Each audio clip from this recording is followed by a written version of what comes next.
시간 찬송가 415장 같이 찬양하시겠습니다. 찬송가 415장 주 없이 살 수 없네 같이 찬양하시겠습니다.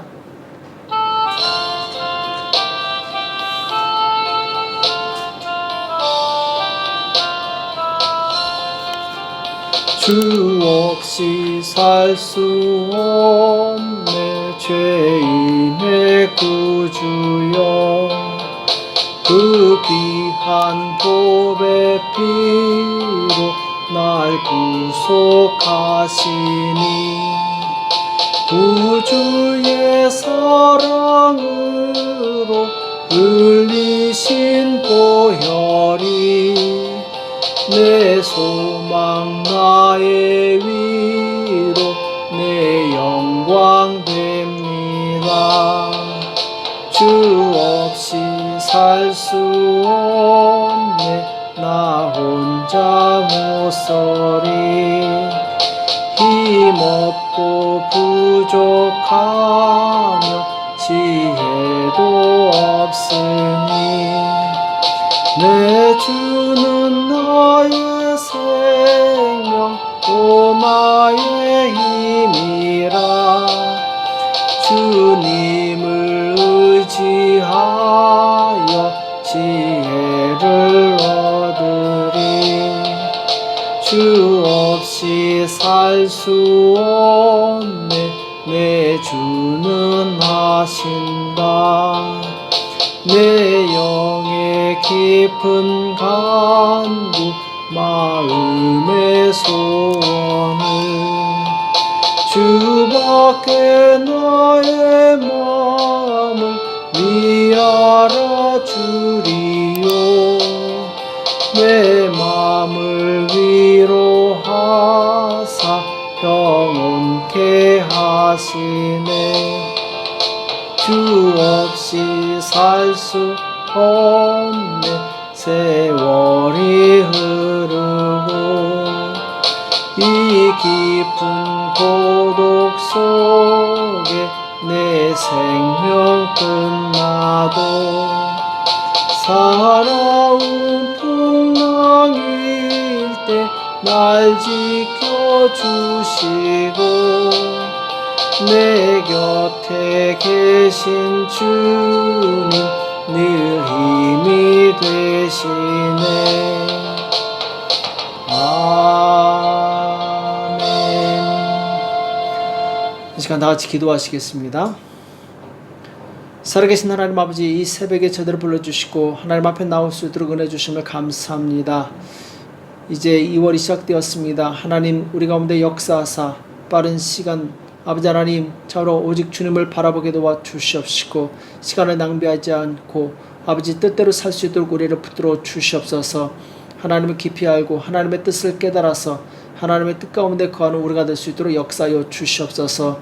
오늘도 우리에게 주는 말씀을 듣기 원합니다. 주는 말씀하여 주시옵시고 깨닫는 은혜가 있도록 도와주시옵소서. 이 시간 주께서 함께 해주실 것을 믿고 감사하며 예수님의 이름으로 간절히 기도합나이다. 아멘.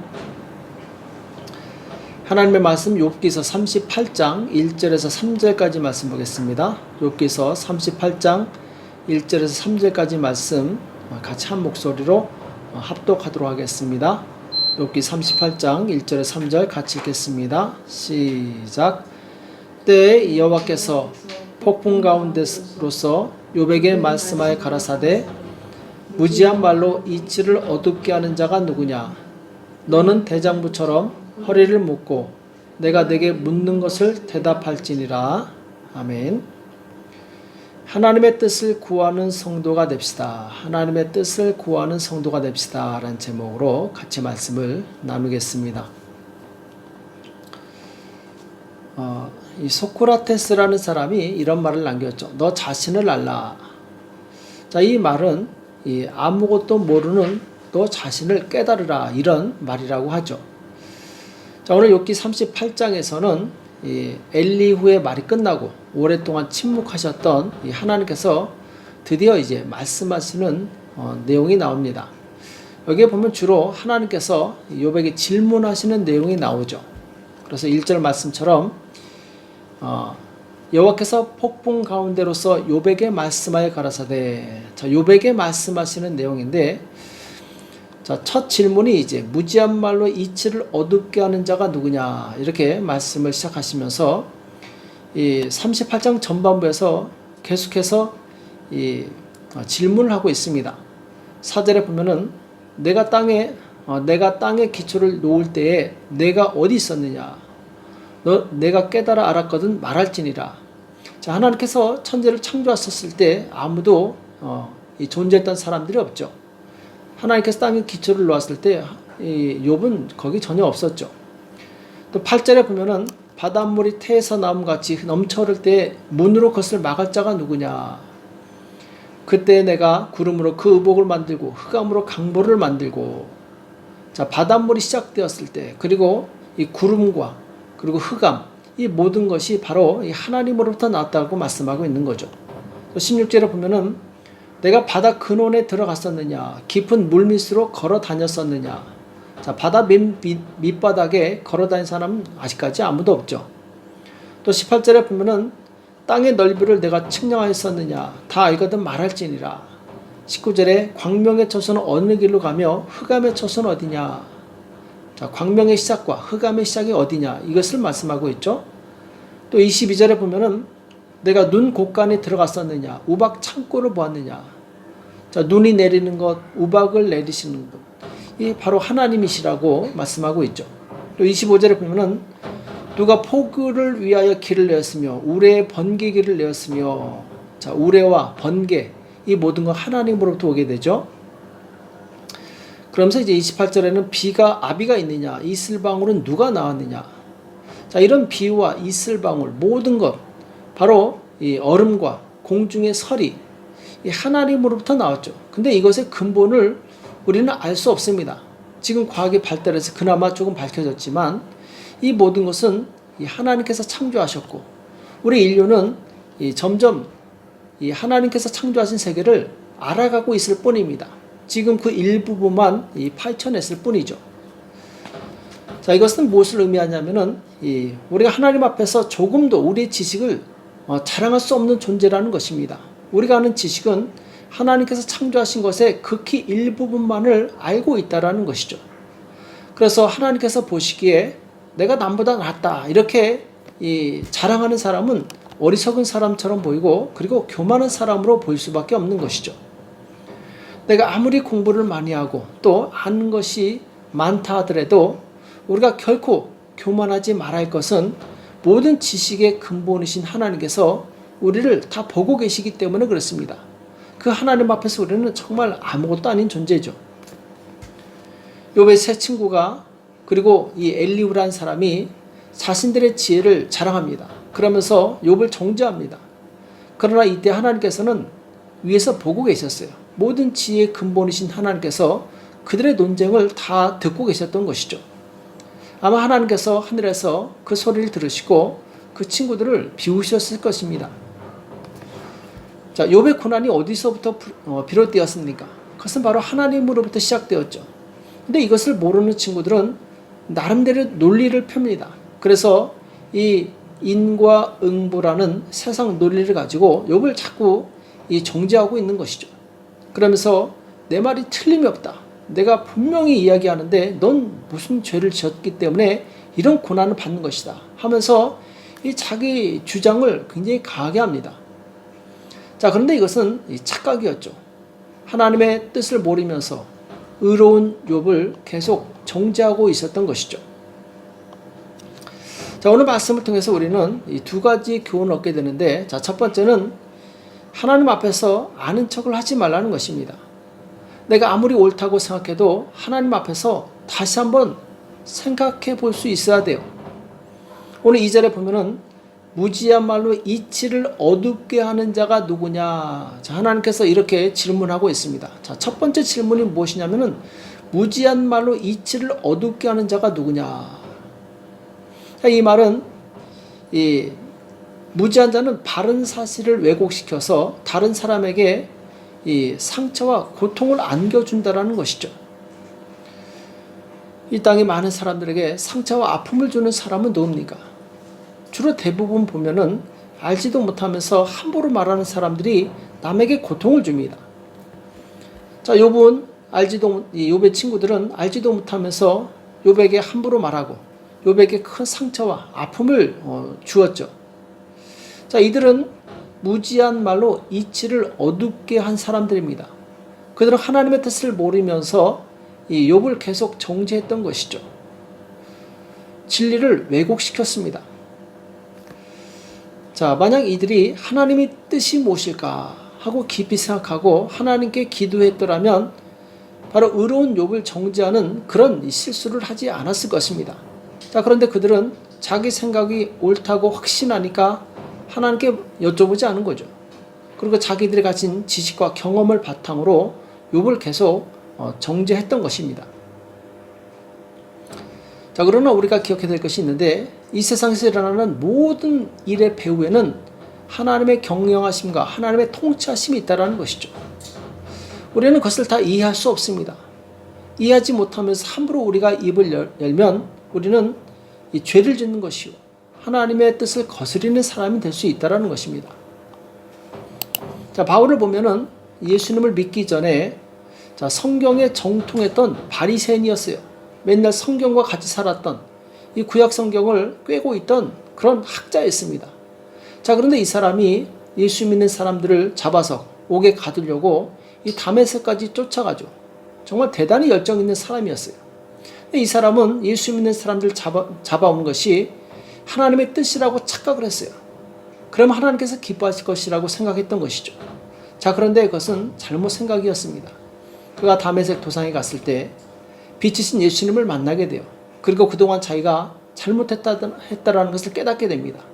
그래서 그 다음부터 복음을 전하는 사람으로 완전히 변화되게 되죠. 자, 성경 지식이 많다고 해서 하나님의 뜻대로 사는 것이 아닙니다.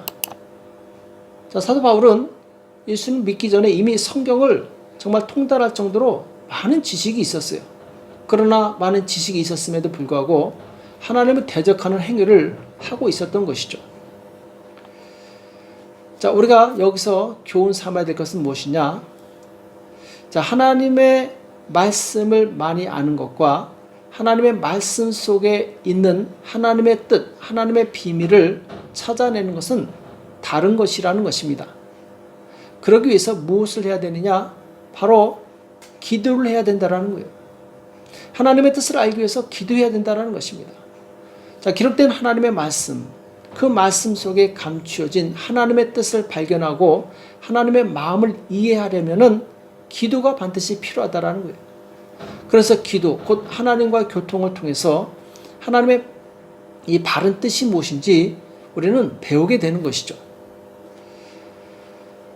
우리는 항상 하나님의 뜻이 어디 있는가 이것을 깊이 묵상해야 됩니다. 욥의 친구들의 오류는 무엇이냐? 바로 욥이 왜 고난을 당하는가? 이거에 대해서 깊이 있게 묵상하지 않았던 것이죠. 과연 하나님의 뜻이 어디 있는가 찾지 않았다라는 것이죠. 하나님의 뜻, 하나님의 관점으로 보기보다는 자기들이 그동안 배운 세상 지식과 경험을 가지고 욥을 판단하는 그런 우를 범하게 된 것입니다. 그래서 우리는 우리가 아는 것 모든 것을 하나님의 이 말씀 앞에, 하나님 뜻 앞에 내려놓을 수 있어야 됩니다. 그리고 다시 한번 점검할 수 있어야 됩니다. 내가 아는 것이 과연 하나님의 뜻인가? 내가 주장하고 있는 이것이 하나님께서 기뻐하시는 것인가? 이것을 잘 헤아려야 된다는 것이죠. 내가 하는 말이 논리적으로 맞을 수 있습니다. 욥기서 전체에 보면은 욥의 세 친구들이 말한 모든 말씀은 정말 옳은 말씀이에요. 다 이 논리적으로 맞는 말이에요. 자, 그런데 하나님의 뜻은 아니었다라는 것이죠. 상황에 적합한 말은 아니었다라는 것이죠. 우리가 얼마든지 옳은 말을 할 수 있습니다. 그러나 그것이 하나님의 뜻이 아닐 수도 있다는 것을 잘 기억하시기 바랍니다. 자, 두 번째는 하나님의 뜻을 알려고 노력해야 됩니다. 모르면 오해하게 됩니다. 그리고 모르면 남을 잘못 가르치게 돼 있어요. 자, 이단의 특징이 뭡니까? 이단은 대부분 성경에서 나오죠. 똑같이 성경을 읽는데 왜 이단이 나옵니까? 그것은 성경 해석을 잘못하기 때문에 그래요. 하나님의 뜻과 하나님의 마음에서 성경을 해석하는 것이 아니라 자기 생각을 가지고 자기 뜻대로 해석하기 때문에 이 문제가 생기는 것이죠. 많은 사람들이 이 떠도는 풍어를 듣고 많이 아는 것처럼 말을 합니다. 그러나 우리는 이 성경 지식의 원본을 찾아봐야 돼요. 곧 성경을 보고 그 본문에서 어떤 의미로 쓰여졌는지를 봐야 됩니다. 그렇지 않으면 우리는 성경을 자의적으로 잘못 해석할 수 있어요. 자, 예를 들면 욥기 8장에 보면은 수아 사람 빌닷이 이렇게 얘기하는 내용이 나오죠. 내 시작은 미약하였으나 내 나중은 심히 창대하리라. 자, 이 말은 우리가 사업할 때, 개업식 때 많이 쓰는 말이죠. 또 액자에 달아서 사업이 번창하기를 바라는 그런 마음에서 걸어놓는 이 말씀이기도 하죠. 자, 그런데 이 말씀의 원뜻은 무엇이냐?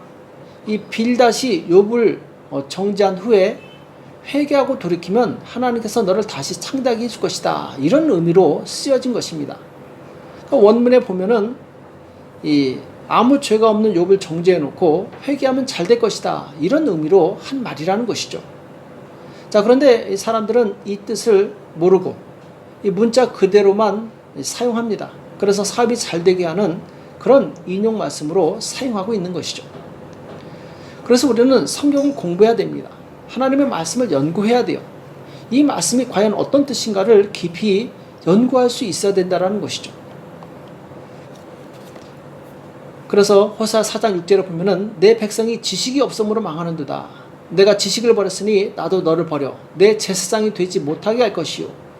내가 하나님의 율법을 잊었으니 나도 내 자녀들을 잊어버리리라. 이렇게 말씀하시는 내용이 나옵니다. 자, 우리가 지식이 없으면 하나님을 오해하게 되고 그리고 잘못 행동하게 돼서 결국 하나님을 욕되게 하고 그리고 하나님 앞에 죄를 짓는 우를 범할 수 있다는 것입니다. 그래서 호세아서는 호세아 6장 3절에 보면은 그러므로 우리가 여호와를 알자 힘써 여호와를 알자 그의 나오심은 새벽 빛같이 일정하니 비와 같이 땅을 적시는 늦은 비와 같이 우리에게 임하시리라 하리라. 자, 여호와를 알자 힘써 알자라고 말씀하고 있습니다. 하나님을 우리는 힘써 알아야 될 줄을 믿습니다. 그리고 하나님을 알 때 우리는 단지 지식으로만 알면 안 됩니다. 마음으로 느끼고 온 몸으로 하나님을 경험할 수 있어야 돼요. 그 사람이 진짜 하나님을 아는 것입니다. 자, 하나님을 알라라는 것은 경험적으로 알라는 거예요. 지식으로 알라는 것이 아니라 체험해서 알라는 것이죠. 그래서 우리가 체험적인 하나님, 경험을 통해서 만난 하나님, 그 하나님을 느끼기 위해서는 반드시 기도해야 된다는 것입니다. 바른 성경 지식 위에 기도하는 사람은 하나님의 마음을 깨닫게 됩니다. 그리고 하나님의 임재를 경험할 수 있어요. 그래서 우리는 이 말씀과 기도를 균형 있게 해야 됩니다. 말씀만 많이 읽는 사람, 이 사람은 지식이 커져서 남을 판단하게 돼요. 또 말씀 없이 기도만 많이 하면 잘못하면은 신비주의에 빠질 수 있어요. 조심해야 됩니다. 다니엘은 성경에 정통했던 사람이에요. 또한 다니엘은 정말 기도를 많이 했던 사람입니다. 하루 3번 정시에 예루살렘을 향해서 하나님께 기도했던 사람이에요. 하나님께서 그에게 정말 영적인 세계를 깨닫는 지혜와 능력을 주십니다. 그래서 느부갓네살 왕, 당시 바벨론 왕의 꿈을 해석해 주기도 하고 그리고 21일 동안 기도해서 하나님이 주신 그 미래의 비전을 해석하는 능력을 갖게 돼요. 자, 이 모든 것이 바로 성경 말씀과 그리고 기도의 조화를 이루었던 그 다니엘의 영성 덕분이죠. 우리는 이 다니엘처럼 하나님의 말씀을 많이 읽어서 하나님의 뜻을 깨닫는 사람이 되기를 축복합니다. 또 하나님께 많이 기도해서 하나님과 교통함으로 하나님의 그 뜻을 찾아내는 분별하는 저와 여러분이 되시길 축복합니다. 예레미야 29장 11절에 보면은 나 여호와가 말하노라 너희를 향한 나의 생각은 내가 하나니 재앙이 아니라 곧 평안이요 너희 장래의 소망을 주려는 생각이라. 너희는 내게 부르짖으며 와서 내게 기도하면 내가 너희를 들을 것이요 너희가 전심으로 나를 찾고 찾으면 나를 만나리라. 이렇게 말씀하고 있어요. 자, 우리가 하나님을 경험하는 방법은 무엇이냐? 전심으로 하나님을 찾고 찾으며 기도하는 것이라고 말씀하고 있죠. 또 예레미야 33장 2절과 3절을 보면은 이를 행하는 여호와, 그것을 지어 성취하는 여호와, 그 이름을 여호와라 하는 자가 이같이 이르노라. 너는 내게 부르짖으라. 내가 내게 응답하겠고 내가 알지 못하는 크고 비밀한 일을 내게 보이리라. 이렇게 말씀하고 있어요. 자, 크고 비밀한 일. 자, 비밀은 찾는 사람만 알게 되는 것입니다. 공개된 것이 아니죠. 누구에게 하나님께서 이 비밀을 공개하시느냐? 기도하는 사람에게 공개하신다라는 것입니다. 우리는 우리의 앞날을 알 수 없고 정말 때로는 이 무엇이 옳은지 분별하기 어려울 때가 있습니다. 하나님께 기도하시기 바랍니다. 그래서 하나님으로부터 지혜와 능력을 얻으시기 바랍니다. 내가 아는 것이 아무리 옳다고 확신하더라도 하나님께 기도해서 정말 그것이 하나님의 뜻인지 분별하시기 바랍니다. 내 논리와 내 이성으로는 옳다 할지라도 하나님께서 보시기에 틀릴 수도 있습니다. 또 우리가 하나님의 말씀을 깊이 묵상하고 간절히 기도해서 하나님의 뜻을 분별한 다음에 행동하시기 바랍니다. 우리가 하나님의 뜻을 분별하지 않고 그냥 내 뜻대로 내 생각대로 움직이게 되면은 거긴 실수를 하게 되고 또 죄를 지을 수 있어요. 그래서 우리는 항상 하나님의 뜻을 구해서 하나님의 뜻대로 사는 저와 여러분 되시길 예수님의 이름으로 축복합니다. 기도하겠습니다. 살아계신 하나님 아버지, 오늘 우리에게 말씀해 주시며 감사합니다. 하나님, 우리가 하나님의 뜻을 아는 성도가 되기 원합니다. 우리의 생각과 우리의 지식과 우리의 경험을 내려놓게 도와주시옵시고 간절히 기도할 때 성령님 우리 가운데 계시의 영을 주셔서 주님 빛을 밝혀주시옵시고 하나님의 뜻을 깨닫는 지혜가 있도록 도와주시옵소서. 이 새벽에 기도할 때 주께서 성령으로 역사해 주실 것을 믿고 감사하며 예수님의 이름으로 간절히 기도합나이다. 아멘. 이 시간 기도하실 때 우리 말씀을 가지고 하나님 나에게 지혜를 달라고, 하나님의 이 계시의 영을 달라고, 하나님의 뜻을 분별할 수 있도록 도와달라고 기도하시고, 그리고 나라와 민족을 위해서 또 교회에 환우들이 있습니다. 지금 우리 김장로님 한국하셨고 또 우리 박철순 집사님 당뇨로 고생하고 있습니다. 하나님께서 긍휼히 여겨주시고 치료해달라고, 그리고 가정을 위해서 자기 자신을 위해서 이 시간 합심해서 간절히 기도하겠습니다.